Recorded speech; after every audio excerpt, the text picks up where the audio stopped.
नमस्कार, मैं आरवी सिंह यादव और आप देख रहे हैं मेरा YouTube channel RV Singh Yadav editor. आज मैं पहलगाम हमले की बात करूंगा।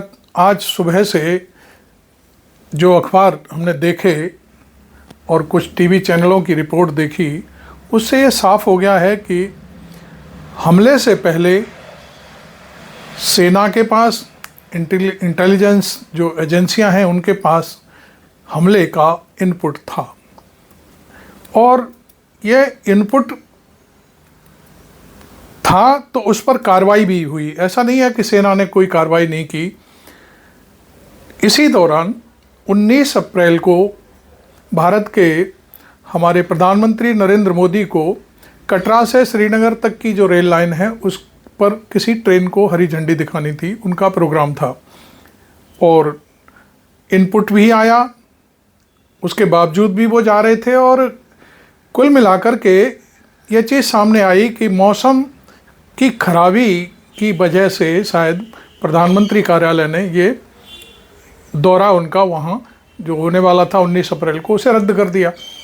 लेकिन रेलवे ने इस तरह की कोई भी, चूँकि वो रेलवे का कार्यक्रम था, तो रेलवे ने कोई इस तरह की सूचना अभी तक जारी नहीं की है कि प्रधानमंत्री का जो दौरा है वो किस आधार पर रद्द किया गया है। खैर, वो एक अलग इशू है। लेकिन अब हम आते हैं कि इनपुट के दौरान 19 अप्रैल से पहले ही यह इनपुट आ गया था। जो आतंकी लोग थे वो, मेरा जहाँ तक अनुमान है और ख़बरें जो चल रही हैं उस हिसाब से तो यह है कि प्रधानमंत्री की मौजूदगी में वो कोई गलत काम करना चाहते थे। हालांकि भारत के प्रधानमंत्री 140 करोड़ लोगों के या ये कहना चाहिए अभिभावक हैं, उन तक पहुंचना किसी भी आतंकी तो क्या, किसी भी शायद और भी जो मजबूत से मजबूत खुद को कहता हो, उसका पहुंचना नामुमकिन है। क्योंकि हमारे देश की जो सिक्योरिटी है प्रधानमंत्री की, वो बहुत काबिल तारीफ़ है। मैं इस पर यहीं विराम लगाते हुए ये बात कहना चाहूँगा कि भाई, जब देश के प्रधानमंत्री का दौरा रद्द हो गया और उसके बावजूद आपको मालूम है कि ये जो इनपुट आया था उस पर फिर कार्रवाई को स्थगित कैसे कर दिया गया। चूँकि जब इनपुट चलता है तो उस पर पूरी जांच की जाती है कि कहाँ पर क्या क्या होने वाला है, कौन करने वाला है, ये सारी चीज़ें जांच में इकट्ठी की जाती हैं। तो ये जो खंगालने का काम होता है जांच एजेंसियों का, या ये कहें कि जो सुरक्षा से पहले जो जायज़ा लिया जाता है, वो 19 अप्रैल को पीएम का जो दौरा रद्द होने के बाद 22 अप्रैल तक चला। 21 अप्रैल तक चला और 22 को जो जांच पड़ताल जो चलती है पहाड़ों पर, जंगलों में, कहाँ पर कोई छुपा तो नहीं है, कहाँ पर क्या क्या चीज़ें हैं, वो 22 को रद्द कर दिया गया। अब ये सवाल उठता है कि इतना जो जांच एजेंसियां हैं, इतने गहराई से उन्होंने इस मामले को क्यों नहीं लिया। क्योंकि भारत के प्रधानमंत्री का दौरा तो रद्द हो गया, लेकिन उनकी जिम्मेदारी है कि कश्मीर एक सेंसिटिव जोन है और वहाँ पर कोई ऐसा नहीं है कि पहलगाम में ही हमला हुआ है। उससे पहले बहुत सारे कई बारी हमले होते रहते हैं। 2-4 लोग तो ऐसे ही मार दिए जाते हैं, उनकी खबरें तो पहुँच भी नहीं पाती आम जनता तक। लेकिन चूंकि ये बड़ा हमला था, 26 लोगों की मौत हुई, तो इस पर ये लाजमी है सवाल उठना कि 22 अप्रैल को ही ये जो सेना की जो कॉम्बिंग होती है या जो कुछ भी होता है उसे रद्द क्यों किया गया। आप जानते हैं कि कोई भी आतंकी संगठन हो, हमने पूरी बड़ी अपनी पत्रकारिता की लाइफ में बहुत सारी चीज़ें देखी हैं, पढ़ी हैं कि जब कोई प्लान होता है, उस प्लान को जो आतंकी संगठन होते हैं वो किसी न किसी रूप में, मान लो एक जगह उनका मामला गड़बड़ हो गया तो वो दूसरी जगह उसको अंजाम देने की कोशिश करते हैं। और यहाँ भी यही बात हुई है। उनका शायद ये था कि भारत के प्रधानमंत्री जब कश्मीर में होंगे तब हम कोई चीज़ करेंगे, लेकिन उनका दौरा रद्द होने के बाद वो होपलेस हो गए और उन्होंने फिर एक सॉफ्ट टारगेट चुना।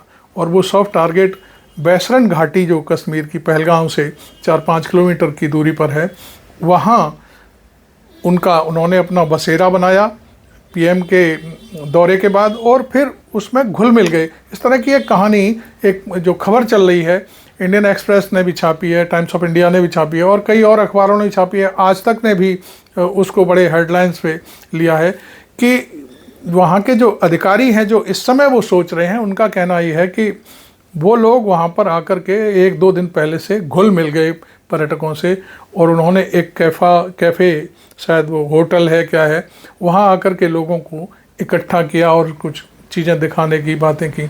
और चूँकि वो चाहते थे कि जो भी कैजुअलिटी हो वो मास में हो, और इसी वजह से उन्होंने लोगों को शायद इकट्ठा किया, और ये बात किसी को पता नहीं चल सकी। क्योंकि जो आतंकी जो लड़के थे, उन्होंने ये देखा कि ये वेस्टर्न घाटी में यहाँ ना कोई पुलिस है, ना मिलिट्री है, ना कोई कॉम्बिंग है, ना और कोई चीज़ है, तो उसका फ़ायदा उठाते हुए उन्होंने इस चीज़ को अंजाम दिया। और सबसे बड़ी बात जो एक सामने आई वो ये है कि उन्होंने इसका इस तरह से फ़ायदा उठाया कि जात और या धर्म पूछा, और उसके बाद फिर औरतों को नहीं मारा। ये सबसे बड़ी बात है। वो एक संदेश दिया उन्होंने कि औरतों को हम छोड़ देंगे तो औरतें फिर जाकर के अपने जगह जगह अपनी बात कहेंगी, और वो सारी मीडिया में छाया रहेगा। तो ये चीज़ तभी उसी समय जब ये पता चला कि वो उन्होंने धर्म पूछ करके मारा, या आप कलमा पढ़ पाते हो कि नहीं पढ़ पाते हो, इस तरह की चीज़ें उन्होंने सामने रखी, और ये बात अखबारों में, टीवी चैनलों पर काफ़ी दिनों तक चलती रही। लेकिन अब वो बातें गायब हो गई हैं, चूँकि उसका जो रीजन है, उसकी जो हमला हुआ है, उसकी जड़ में तो जाना ही पड़ेगा। ये बात कब तक हम कहते रहेंगे कि उन्होंने धर्म पूछा और उन्होंने जात पूछी या जो कुछ भी पूछा, और महिलाओं को छोड़ दिया। उन्होंने तो सब कुछ कर दिया, लेकिन अब हम इस बात को तो जाने कि आखिरकार ये हुआ कैसे, क्यों हुआ, किसकी वजह से हुआ। भाई अब तमाम तो ये भी चीज़ें चल रही हैं कि वहाँ पे हज़ारों की तादाद में सेना है, और दर्जनों की तादाद में हाई अलर्ट मोड पर हेलीकॉप्टर और तमाम जहाज़ खड़े रहते हैं। तो जब घटना घटी तो उस समय वो वहाँ सक्रिय क्यों नहीं हुए? ये सब चीज़ें जो वजह हैं वो सारा आम पब्लिक भी पूछ रही है, नेता भी पूछ रहे हैं, कई पार्टियां भी पूछ रही हैं। कांग्रेस खास तौर पर इस मामले में मुद्दा बना रही है। यहाँ तक कि फारूक अब्दुल्ला ने भी कहा है, जो पूर्व सीएम हैं कश्मीर के, उन्होंने कहा कि ये कश्मीर के जो अंदरूनी लोग हैं उनकी बिना सहमति के या उनकी बगैर मदद के ये पहलगाम हमला हो ही नहीं सकता। उन्होंने बड़ी दृढ़ता के साथ ये बात कही, और इसका उन्हें जो जम्मू कश्मीर की जनता है उससे उनको खरी खोटी भी सुना रही है कि हमें क्यों बदनाम किया जा रहा है। इस तरह की तमाम चीज़ें हैं। खैर वो एक अलग इशू है। लेकिन अब हम इस बात पर आते हैं कि जो उस घटना के बाद जो कॉम्बिंग हुई, जो सर्च चल रही है जंगलों में, यहाँ कुछ लोग मारे भी गए हैं, कुछ और भी चीज़ें हुई हैं, तो उसमें एक ये चीज़ समझ आज तक ने चलाया है उसको। ये मैं नहीं कह रहा हूँ, मैं वहीं से हवाला लेते हुए आपके सामने सारी चीज़ें रख रहा हूँ कि इसमें जो हमलावर हैं उन्होंने ऐसे हथियारों का प्रयोग किया है जिन हथियारों को नाटो, आप जानते होंगे नाटो क्या है।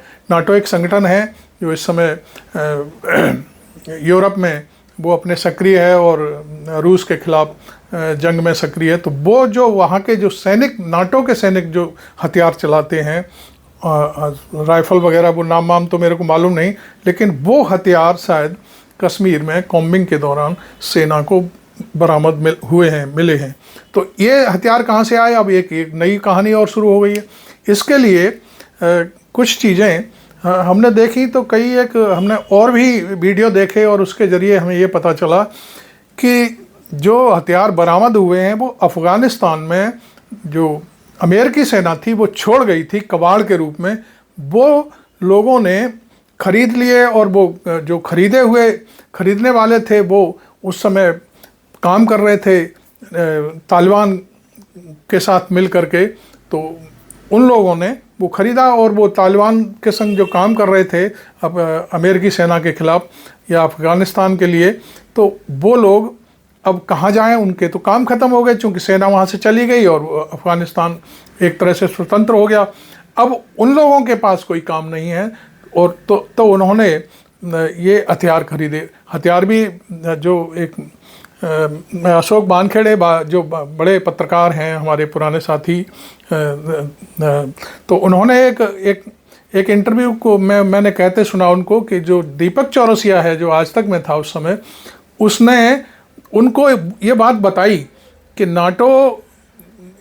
अमेरिका जो हथियार अफ़गानिस्तान में छोड़ गया है, वो अफ़गानिस्तान में जैसे सब्जी बिकती है ठेल लगा करके, इस तरह से वहाँ हथियार बेचे जा रहे थे।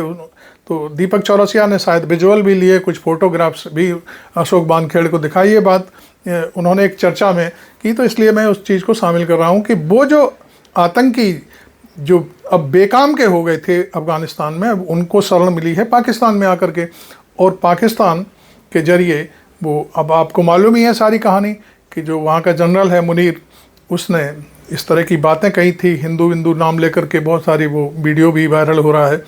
तो उसके ज़रिए वो लोग यहाँ पर घुसा दिए, और वो कैसे घुसे, कहाँ से घुसे, ये जांच का विषय है।